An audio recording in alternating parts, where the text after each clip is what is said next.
तेलंगाना हुकूमत ने असेंबली में सीएजी की रिपोर्ट पेश कर दी। इस रिपोर्ट में कहा गया कि कालेश्वरम प्रोजेक्ट के अखराजात में ज़बरदस्त इजाफे के बावजूद कोई इजाफी फ़ायदा नहीं हुआ। इसमें कहा गया कि दोबारा इंजीनियरिंग और तब्दीलियों की वजह से पहले से किए गए कुछ काम बेफैज़ होकर रह गए हैं। महकमे आबपाशी ने काम हवाले करने में बेजा जल्दबाजी का मुजाहरा किया। डीपीआर की मंजूरी से पहले 25,000 करोड़ रुपए के 17 काम हवाले किए गए थे। कालेश्वरम के तीसरे टीएमसी के काम शुरू किए गए, हालांकि ये काम ज़रूरी नहीं थे। इसकी वजह से 25,000 करोड़ रुपए की इजाफी लागत आई है। प्रोजेक्ट की लागत का तनासुब 1.51% लगाया गया है, लेकिन ये 0.75% है, जिसमें मजीद कमी का इम्कान है।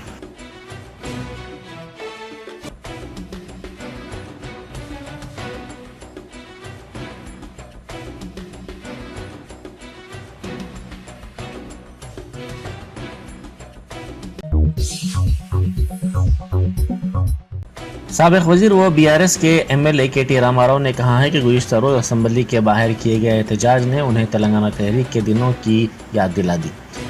उन्होंने इस सिलसिले में ट्वीट करते हुए कहा कि बीआरएस पार्टी हुकूमत के खिलाफ तहरीक चलाने की तारीख रखती है और गुज़िश्ता रोज के एहतजाज ने तेलंगाना तहरीक के दिनों के दौरान किए गए एहतजाज की याद दिला दी है।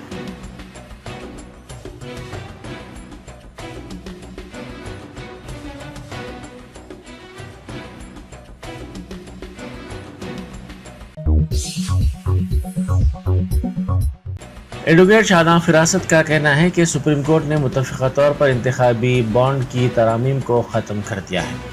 उन्होंने इस मसले पर सुप्रीम कोर्ट के फैसले के बाद अदालत उज़्मा के बाहर मीडिया से बात करते हुए कहा कि स्कीम की बुनियादों पर होने वाली तरामीम को मुख्तलिफ क़वानीन जैसे इनकम टैक्स एक्ट और दीगर से ख़त्म कर दिया गया है। उन्होंने कहा कि सुप्रीम कोर्ट ने इन दरख्वास्तों से इत्तेफाक किया। स्कीम के नाम जाहिर न करने को यकीनी बनाने के लिए जो तरामीम मुतारफ़ करवाई गई थी उन्हें ख़त्म कर दिया गया।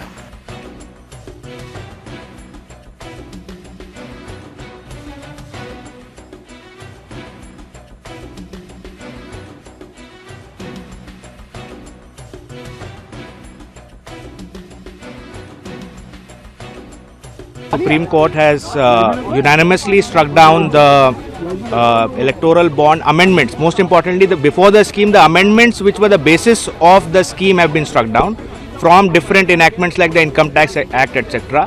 And the Supreme Court's view was, which is fundamentally they agreed with our submissions, that this is public information is essential for the functioning of our democracy, and therefore the public has a right to know who is funding their political parties.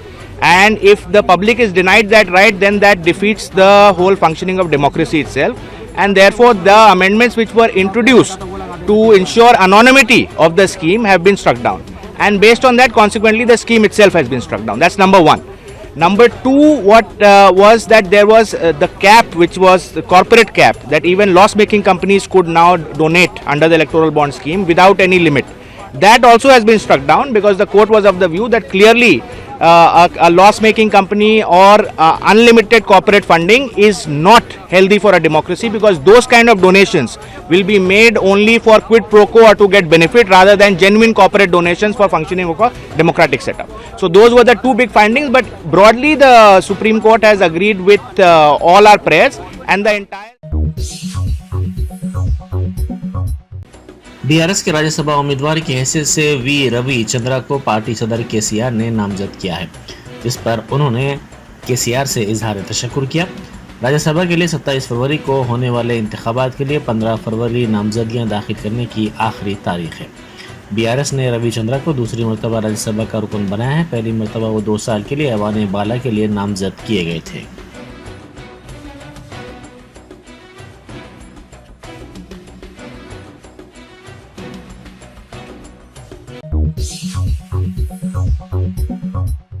BRS के रुकन कानून साज council के कविता ने कानून साज council में तेलंगाना तल्ली के मुजस्समे की तनसीब का मसला ऐवान में उठाया। उन्होंने कहा कि तेलंगाना तल्ली के मुजस्समे में हुकूमत तब्दीली करना चाहती है, उसकी मर्जी है, अवाम के ताउन से तब्दीली की जा सकती है। ताहम तेलंगाना तल्ली के मुजस्समे के लिए अलॉट मुकाम पर इस मुजस्समे को नस्ब किया जाना चाहिए।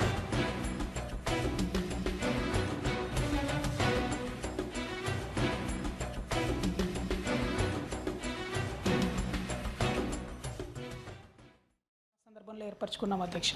తెలంగాణ తల్లి రూపురేఖలు ఎట్లున్నా అమ్మ పేదగా ఉన్నా గొప్పగా ఉన్నా వజ్ర వైడూర్యాలు ఉన్నా లేకున్నా అమ్మ అమ్మనే అధ్యక్ష. మేము అనేది ఏంటంటే తెలంగాణ తల్లి రూపురేఖలు ఈ ప్రభుత్వం మార్చాలనుకుంటే వారి ఇష్టం అధ్యక్ష. ప్రజలందరి సహకారంతో మార్చవచ్చు, ఇబ్బంది లేదు. మార్చిన తర్వాత అయినా ఆ ప్లేస్ తెలంగాణ తల్లి కోసం ఇయర్ మార్క్ చేసిన ప్లేస్లో తెలంగాణ తల్లి విగ్రహాన్ని పెట్టుంటే బాగుండేదన్నది ఒక రిక్వెస్ట్ అధ్యక్ష. రెండోది అధ్యక్ష, ఎయిర్పోర్ట్కి ఆల్రెడీ రాజీవ్ గాంధీ గారి పేరు ఉంది, ఎవరు అభ్యంతరం చెప్పలేదు అధ్యక్ష. రాజీవ్ గాంధీ గారు కానీ ఎవరైనా మన ప్రధానమంత్రులు మనం గౌరవించుకోవాల్సిందే. పివి నరసింహారావు గారిని కూడా గౌరవించుకుంటున్నాం మనం. ఒకటే రిక్వెస్ట్ ఏంటంటే అధ్యక్ష, అమరజ్యోతి ముందు తెలంగాణ తల్లి ఉండాలన్నటువంటి ఆలోచన ఇదివరకు ఉండే, దాన్ని మార్చడం బాధ కాబట్టి దానికోసమే ప్రొటెస్ట్ చెప్పినాం అధ్యక్ష. Thank you. बीआरएस के एमएलए कौशिक रेड्डी ने मुतालबा किया कि वादे के मुताबिक हुकूमत 2 लाख मुलाजिमतों की फराहमी को यकीनी बनाए। उन्होंने असम्बली में कहा कि केसीआर के दौर में दी गई मुलाजिमतों पर सिर्फ तखर्रुरनामे हवाले करते हुए बेरोजगारों से धोखे का काम किया जा रहा है। उन्होंने मुलाजिमतों को पूरा करने के लिए एलामिया जारी करने का मुतालबा किया।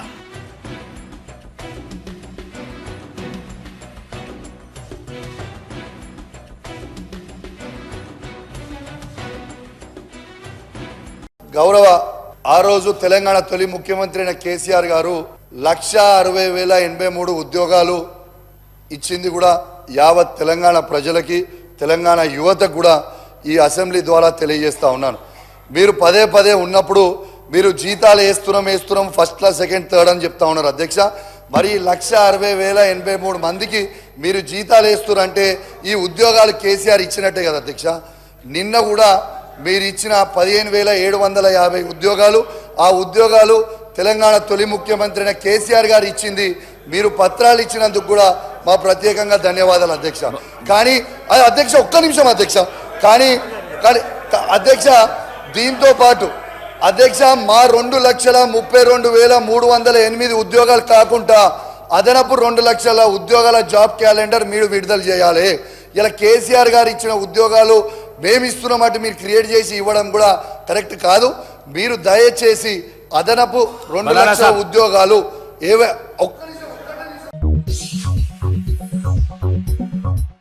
साबिक़ वज़ीर आबपाशी और रियासत की असल अपोजिशन जमात बीआरएस के रुकन असम्बली हरीश राव ने आबपाशी के मसले पर वज़ीर आला रेवंत रेड्डी को शदीद तनकीद का निशाना बनाया। प्रेस कॉन्फ्रेंस के दौरान एक सहाफ़ी की जानिब से पूछे गए सवाल का जवाब देते हुए हरीश राव ने कहा कि रेवंत रेड्डी को इस्तीफ़े के लिए बोलिए और वो वज़ीर आला के तौर पर इस्तीफ़ा लेते हुए दिखाएंगे कि किस तरह पानी दिया जाना चाहिए।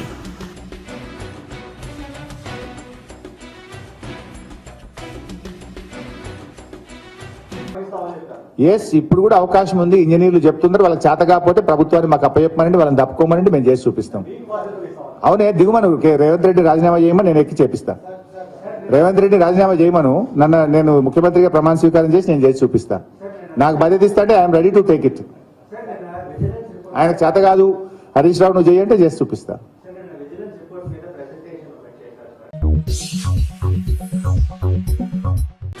बैरिस्टर असदुद्दीन ओवैसी एमपी व सदर कुल हिंद मजलिस इत्तेहादुल मुस्लिमीन ने साबिक़ सदर जमहूरिया व सदर नशीन आला सतही कमेटी बराए एक मुल्क एक इंतखाब रामनाथ कोविंद से कौमी दारुल हुकूमत नई दिल्ली में मुलाकात की। इस मुलाकात के दौरान उन्होंने शख्सी तौर पर बाज़ उमूर को उठाए। उन्होंने इस मसले पर मजलिस इत्तेहादुल मुस्लिमीन की राय से उन्हें वाकिफ़ करवाया।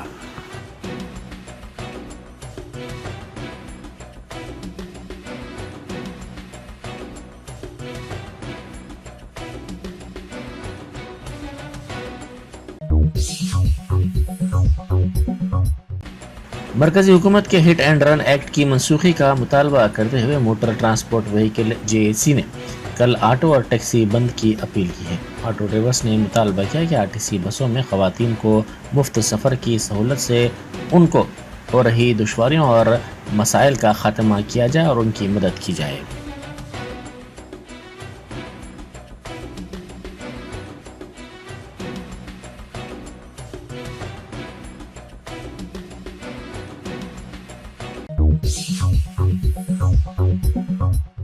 बीजेपी के एमएलए सूर्य नारायणा ने असम्बली में मुतालबा किया कि हैदराबाद का नाम भाग्यनगर निज़ामाबाद का नाम इंदूरू, आदिलाबाद का नाम इडलुपुरम, वरंगल का नाम उर्गुलू रखा जाए। बीजेपी के रुकन असम्बली सूर्य नारायण ने इस मसले को असम्बली में उठाते हुए कहा कि चूंकि रियासती हुकूमत तेलंगाना के मुखफ़फ़ TS को TG बनाना चाहती है और रियासती निशान को भी तब्दील कर रही है, इसीलिए हैदराबाद का नाम भी बदलकर भाग्यनगर किया जाए, निज़ामाबाद का नाम बदलकर इंदूरू, आदिलाबाद का नाम बदलकर इडलापुरम और वरंगल का नाम बदलकर उर्गुलू रखा जाए।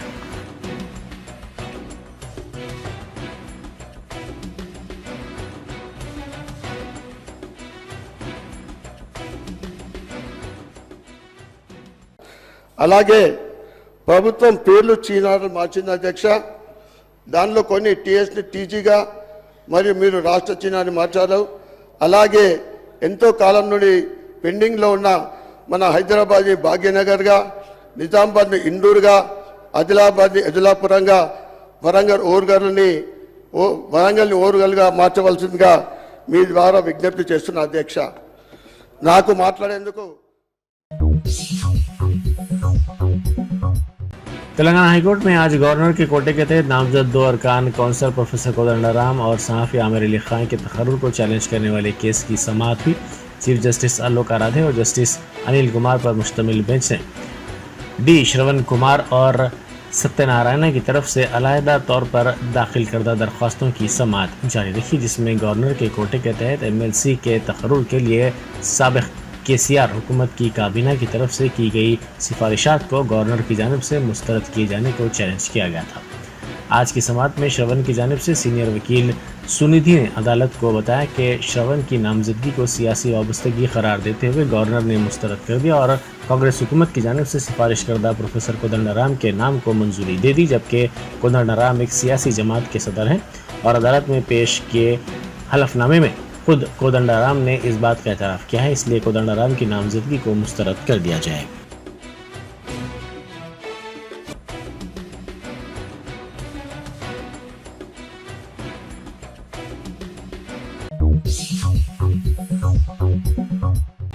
कारवान के मजलिसी रुकन असम्बली कौसर मोहिउद्दीन ने निज़ाम मिलिट्री क्वार्टर्स को बाकायदा बनाने का मसला ऐवान में उठाया। उन्होंने कहा कि शहर हैदराबाद में ये काफ़ी अरसे से ज़ेर इल्तिवा मसला है। उन्होंने कहा कि YSR और KCR के दौर में इस मसले के लिए नुमाइंदगी की गई थी। इन क्वार्टर्स को बाकायदा बनाने के लिए सर्वे भी किया गया था। 30% मकानात को बाकायदा बनाया भी गया। 2020 में साबिक़ हुकूमत ने GO 111 जारी किया था। वज़ारत दिफा की जानिब से रुकावटों को दूर करने के सिलसिले में ये GO जारी किया गया था।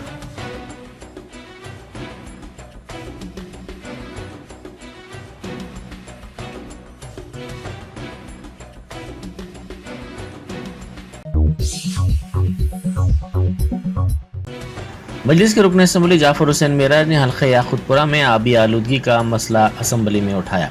उन्होंने कहा कि वाटर लाइन में सीवरेज लाइन के मिलने से लोग परेशान हैं। इमामबाड़ा, मौला का चिल्ला, कुरमागुड़ा, तालाब कट्टा, जहांगीर नगर, दबीरपुरा, संतोष नगर, रैन बाजार इलाकों में ये मसाइल हैं। आबी आलूदगी को दूर करने के लिए इक़दाम करने की ज़रूरत है।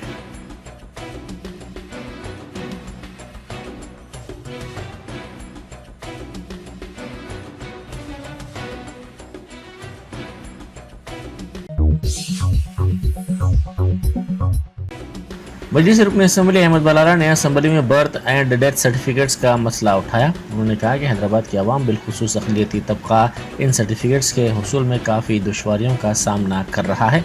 मरकज़ी हुकूमत नए नए क़वानीन जैसे CAA, NRC भी ला रही है, जिससे आवाम में खौफ का माहौल पैदा हो रहा है। ऐसे में इन सर्टिफिकेट्स के लिए नए तरीक़े भी निकाल कर आवाम को सताने का काम किया जा रहा है।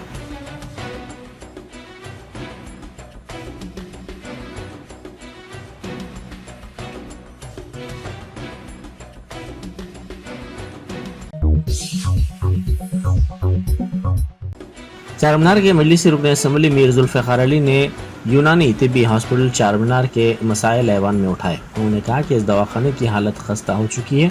इसके लिए साबिक़ में जनाब अकबरुद्दीन ओवैसी कायद मजलिस मुखनना पार्टी की नुमाइंदगी पर रियासती हुकूमत ने 52 करोड़ 50 लाख रुपए मंजूर किए थे, लेकिन इसके बावजूद काम शुरू नहीं किया गया।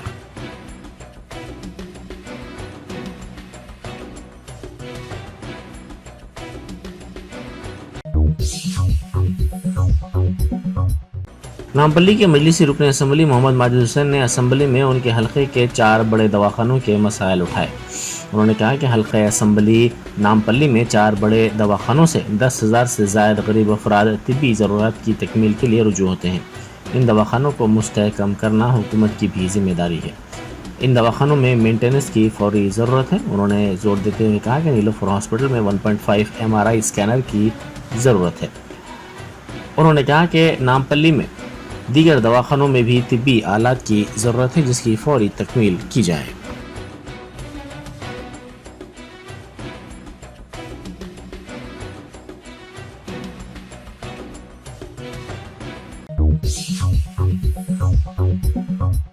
रेलवे पुलिस ने मुसाफिरीन के लापता सेलफोन्स का पता चलाते हुए इन सेलफोन्स को उनके मालिकीन के हवाले कर दिया। आज इस सिलसिले में एक तकरीब मुनक़िद की गई। सिकंदराबाद रेलवे स्टेशन में ADG महेश भगवत IPS ने 150 मोबाइल्स उनके मालिकीन के हवाले कर दिए।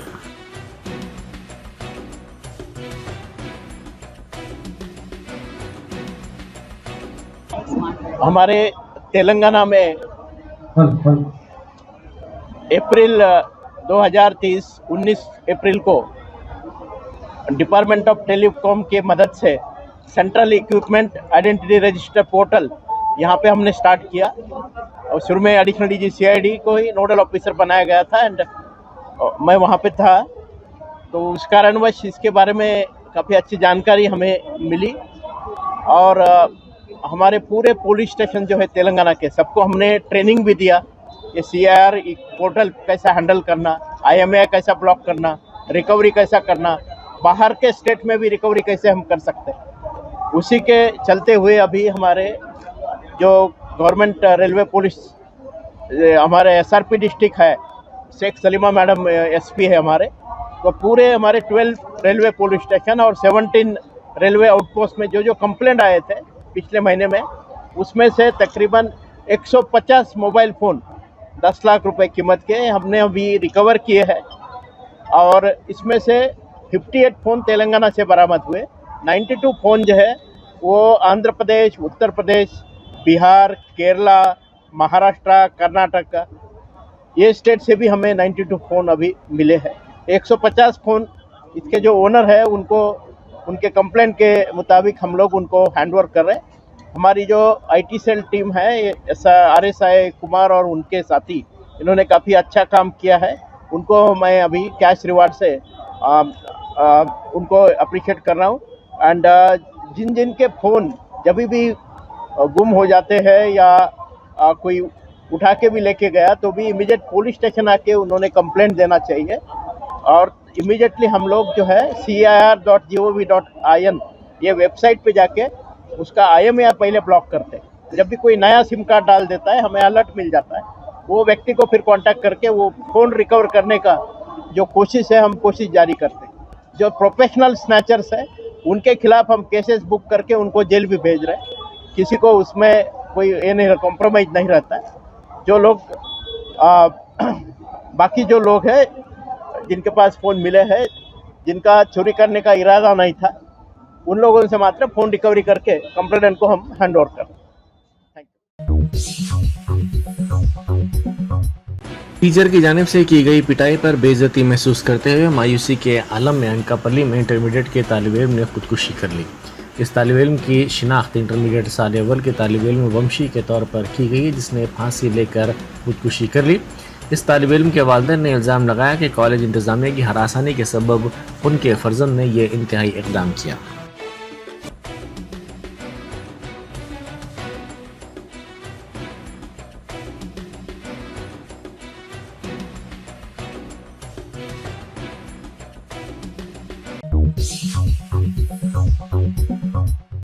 अकबरबाग मलकपेट में दिन दहाड़े फिल्मी अंदाज में नक्काबपोश लुटेरों ने ज्वेलरी शॉप में मौजूद नौजवान पर कातिलाना हमला करके जेवरात लूट लिए। इस वाक़े के बाद इलाके में सनसनी फैल गई। अकबरबाग में वाक़े किस्वा ज्वेलरी के मालिक महमूद ने बताया कि उनके फर्जंद साजिद दुकान में तन्हा थे कि तकरीबन 1:30 बजे के वक्त पहले एक शख्स दुकान में दाखिल हुआ। इसके चेहरे पर नकाब था। इसके बाद इसके 2 साथी दुकान में दाखिल हो गए। उन्होंने बताया कि बाद में 2 अफराद शोरूम में दाखिल हुए। उनके पास थैले भी थे। वो भी नकाब लगाए हुए थे। उन्होंने उनके फर्जंद पर खंजर से हमला कर दिया, जिसके नतीजे में वो शदीद तौर पर जख्मी हो गए।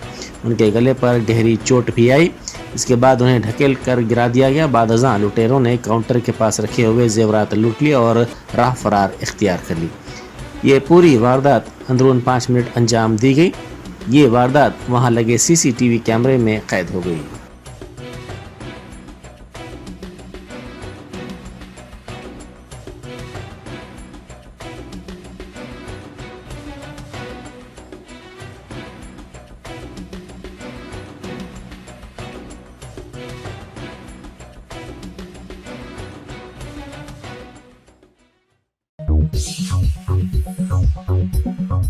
Germanton super speciality hospital, doctor Mir Jawad Zar Khan, senior experienced orthopaedic surgeon, bone fracture, joint replacement, hip replacement और स्पाइन सर्जरी कामयाबी से अंजाम दे रहे हैं।